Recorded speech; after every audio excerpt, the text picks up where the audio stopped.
Now we're to the part that I love the most. It's talking about what's the value that each personality has. And when it comes to the D, they have lots of value to a team. We don't typically think of them as a team player because they would much rather be judged on their own labor, their own fruits of their labor. But they can add a lot to the team if they stay within their strengths and don't go too much into their weaknesses. And the one thing that they have as a value to the team is they're bottom line organizers. They see the big picture when it comes to a project.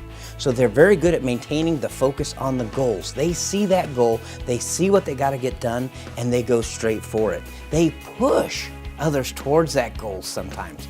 They make sure everybody's coming along, everybody's got that end goal in sight.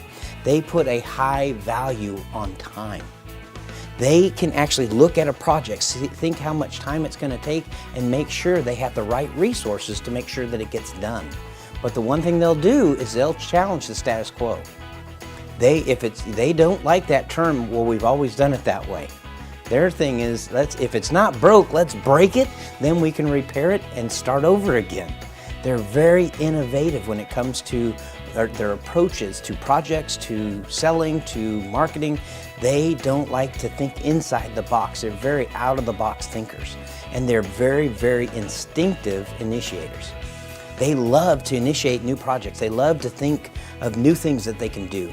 They love to direct it, make sure that they can manage it.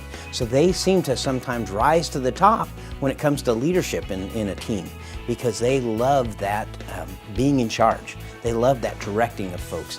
Now, when it comes to the high I's, their value of a team is the fun. They bring the fun to the team.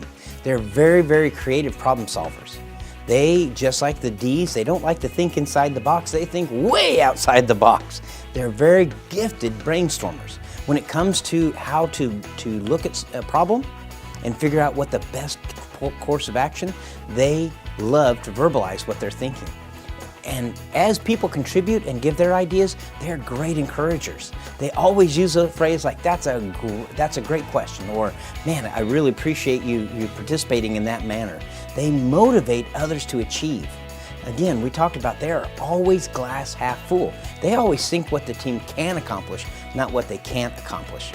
They use humor in most things. If you can't have fun, they don't want to be a whole lot part of it. So they like to use humor to kind of make everything a little bit lighter, not take it so serious. They love to negotiate conflicts. They believe that if you just listen to them long enough, they will convince you that their way is the right way. So if there's people having conflict on the team, they're very good at being a peacemaker. And the one thing that they are very good and instinctive with is their communications.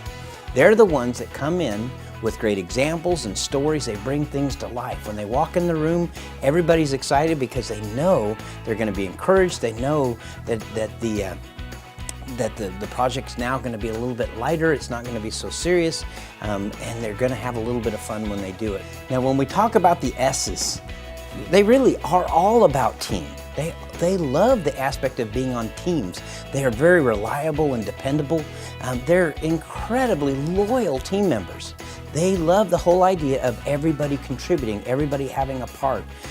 They are very compliant towards authority. What I mean by that is they don't have to be in charge. Whoever's in charge, they'll be good at following. They don't want to necessarily lead. They love to be told what to do, and they'll produce really high quality outcomes. Now, one of the things they're very good at when someone is trying to share their ideas is they're great listeners. They're very patient, they're empathetic, they're very supportive with people's ideas. They don't like people to feel bad about contributing. They're really good at reconciling conflicts as well, just like the I's, because what they're able to do is see through the conflict to the emotion. See through what's going on with that person. Why are they acting the way that they're doing? They're very intuitive on what's going on in people's personal lives so that they're able to resolve the conflict. They find the very simple ways of getting things done. They don't overcomplicate things, kind of like the C has a tendency of doing sometimes, or even the D. They like to find very common sense things. Their instinctive is to be relators. They love the idea of relating to other people, sharing their ideas in a one-on-one. They don't like big groups, they like small groups where they can share intimate details about how a project can be done, what the outcomes could be. They're the ones who, because of their dependability, can make sure things get done. Now, when we talk about a C and the value they bring to the team, the dynamics is just a little bit different. They're those ones who are anchored in reality.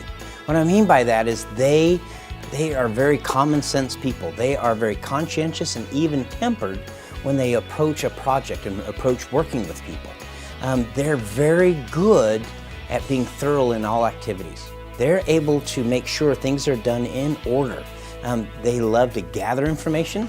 They love to criticize information. They love to test the information that you bring. It's not about just how you feel. It's about, can we quantify? Can we solidify what you're talking about? They're very quick to see potential problems and pitfalls because it's all about the facts. And if the facts make sense, then we should move forward with the project. If they don't, we need to figure out why. Now, we think of them always as great quality control people because they really do test everything. They always make sure that things are what they should be. They follow through with very strong details. They, like I said, we've talked about before, they don't mind being marred in the minutia. They don't mind really doing the real investigative parts to a project. They love to lead based on their organizational skills, because that's what their instinct is. They love to be organized. They love to make sure that the time frames are being followed. They love to make sure that things are being done according to priorities. They're the ones who are they make sure that they have the stopwatch with them. They have all those organizational qualities that we need in a team, and that's the biggest value they have to a team.